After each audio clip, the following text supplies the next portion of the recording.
Bonjour mes élèves, avec vous Madame Shaima El Zaidi, je suis la professeure de la langue française en يلا ندرس en l'école. Je suis licenciée de faculté de lettres, département français en 22. Aujourd'hui, je vous explique la leçon très simple. La leçon est la négation. La leçon est la négation. En arabe, النفي. باللغة العربية أو في العربي اسمه النفي. La négation. Qu'est-ce qu'est la négation? Et هو النيجاسيون ده. Pour mettre la phrase à la forme négative, on met le verbe entre ne ou pas. علشان أخلي الجملة بتاعتي منفية، إن عندنا جملة affirmative مثبتة وجملة نيجاتيف منفية. بنعمل إيه؟ بحاجة بسيطة خالص، بنحط الفعل بتاعنا بين دوز ارتيكل، بين أداتين الني أو با. الني والبا، الني والبا. إيه هما الني والبا؟ اللي هي الني با دي معناها إيه؟ إن الحاجة دي ما حصلتش أو الحاجة دي ما عملناهاش. زي هنا بيقول لي مثلا example مثال il va au club، هي راحت النادي. il va au club، قلت له لا، il ne va pas au club. il ne va pas au club. il ne va pas au club. لا، هي لم تذهب إلى النادي. طيب deuxième example، المثال الثاني non faisons du devoir، احنا عملنا الواجب. non ne faisons pas du devoir. هنلاحظ حاجة هنا، ان احنا في حاجة اتغيرت في الأداة اللي قبل كلمة devoir. كلمة devoir معناها الواجب. طيب هنرجع لها تاني دي برضو. tu fais le devoir، انت عملت واجبك او الواجب. قال لي لا، ما عملتوش. non je ne fais pas de devoir. هنلاحظ برضو حاجة، ان السوجي بتاعنا هنا في الكيستيون بتاعنا او في السؤال اتغير او اتعمل له اكسشينج، تبادل او تغيير او ترانسفورم في الريبونس بتاعتنا في الاجابه. داكوغ يا ولاد؟ داكوغ. هنا قال لي ايه؟ ريمارك، خلي بالك ان هنا في الافirmative الجمله المثبته لما بيكون السوجي بتاعنا برونوم زي التو وزي الفون، بيكونوا ضمير زي انت وانتم، بيتحول في الريبونس بتاعتنا في النيجاتيف للجي. التي بتتحول للجي، الفو بتتحول لنو. تو يعني انت، فو يعني انتم، جو يعني انا، ونو يعني نحن. يعني السؤال او الجمله بتاعتي في الافirmative او في السؤال بتبتدي بتو او فو، بحولها اوتوماتيك على طول لجو ونو. هنا زي ده بيقول لي، او الاكزامبل عندي بيقول لي tu fais le devoir، انت عملت الواجب. فقلت له non je ne fais pas le devoir. elle prend le bus، elle prend le bus هي اخذت التاكسي. وهنا الفيرب prend عندنا ليه ثلاث معاني. prend عندنا معناها ياخذ، بمعنى اخذ حاجه يعني مسك الحاجه دي. prend لو ليفر، اخذ الكتاب او مسكه يعني بايده. prend لو تاكسي او لو بوس يعني اخذ الاتوبيس، معناه ان هو ركبه، ركب وسائل المواصلات دي. prendre le petit déjeuner اخذ الفطار، معناها المانجي يعني اكل الفطار. هو ليه كذا كذا معنى. وبروندر فيرب مهم جدا عندنا اون فرونسي. نرجع تاني لدرسنا يا اولاد.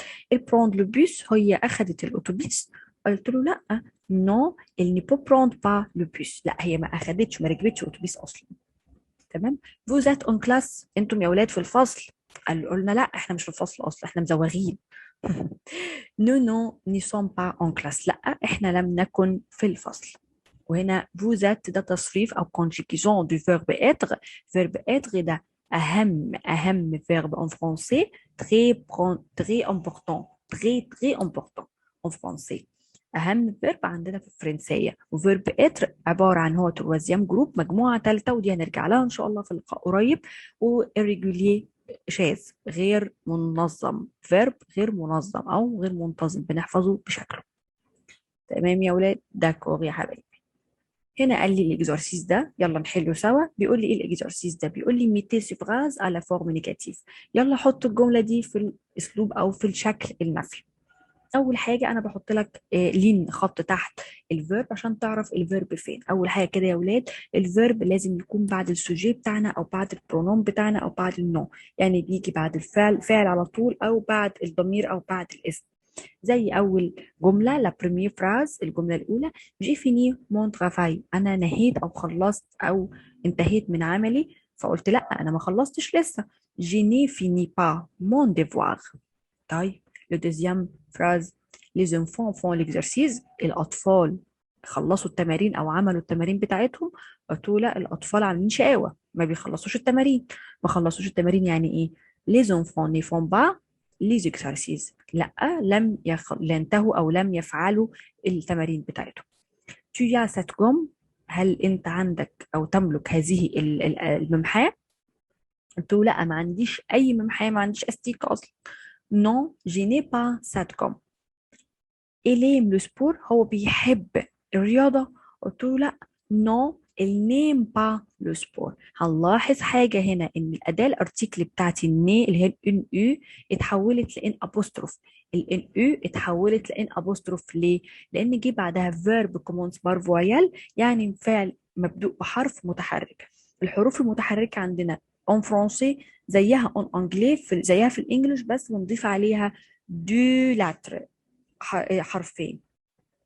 ايه هما؟ الاش والاجريك. يعني الفويال عندنا اون فرونسي بيتحولوا زيهم زي الانجليش، اللي هما الا، الاو، الاي، الاو، الاو، الاش، الاجريك.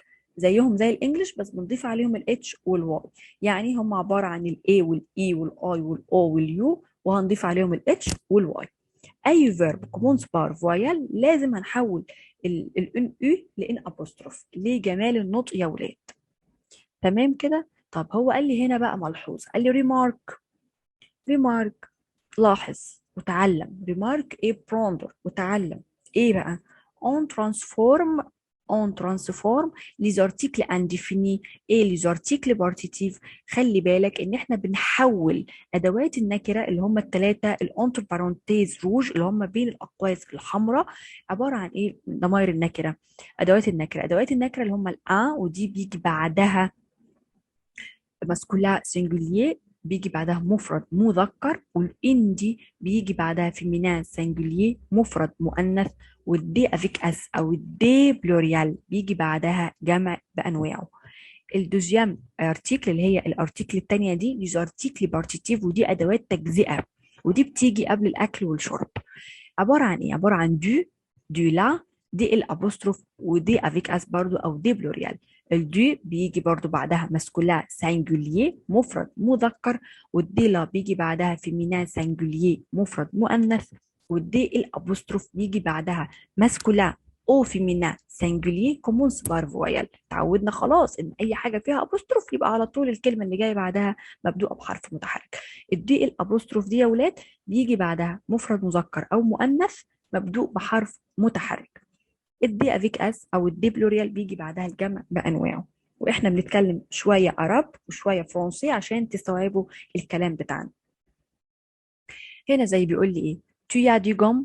هل انت عندك ممحوات؟ قلت له نو je n'ai pas du gomme، وحولت الدي افيك اس لدي على طول اللي هي المفرد، حتى لو جه بعدها جم جمع بحولها لدي عاديه علشان النفي بتاعي جه هنا.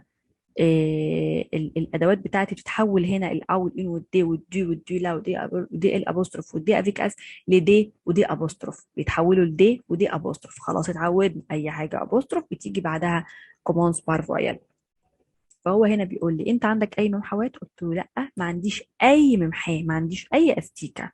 طيب لو دوزيام اكزامبل، المثال الثاني هنا بيقول لي المونج دي لا بوم، هي اكلت التفاحه. قلت له نو elle ne mange pas des pommes.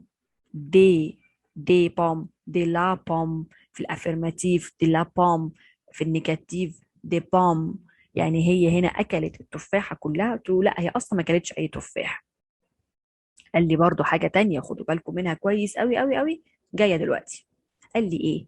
قال لي الريمارك اللي احنا قلناها في الاول ان الارتيكل انديفيني ارتيكل بارتيتيف ترانسفورم ان دي ودي ابوستروف سوف افيك لو فيرب اتر، ما عدا اللي بيجي مع فيرب اتر. ايه هو فيرب اتر؟ فيرب اتر ده تري تري تري تري امبورتون اون فرونسي، اهم فيرب في الجمله الفرنسيه، في اللغه الفرنسيه كلها.